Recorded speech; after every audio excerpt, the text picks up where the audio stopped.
If you get forced into arbitration, are there any ways you can get back into court?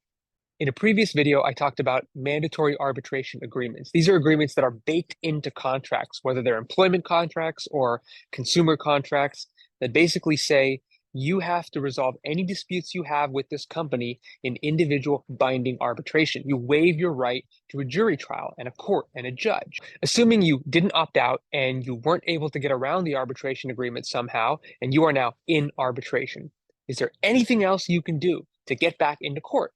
Many of these arbitration agreements require the company, they pay for the costs of arbitration.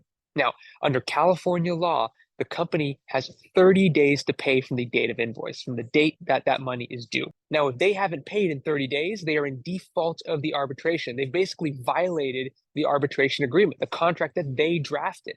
Now, this actually happened in a case recently that we had. We have a client. She sued her employer for discrimination. She did it in arbitration because she was subject to a mandatory arbitration agreement, and the arbitration provider invoiced the employer. 30 days passed, the bill wasn't paid.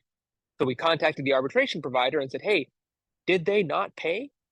Sure enough, they hadn't, for whatever reason. So we withdrew the arbitration, turned around, and we sued in court. This law is a powerful tool for employees and for consumers who are shunted into forced mandatory arbitration because they signed their employment contract or their terms of service without really understanding the implications of what that arbitration agreement means.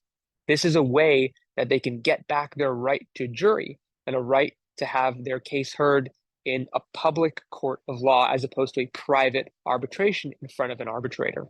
As you could probably tell, the laws around whether an arbitration agreement is valid or enforceable, or whether you have to stay in arbitration or whether you can get back into court, they're all fairly complex. So if you have this kind of issue, if you think you've been forced into arbitration and you might be able to pursue your claim in court, or you want to pursue your claim in court, be sure to talk to an attorney who practices this area of law because they'll be able to advise you on what exactly your next steps should be.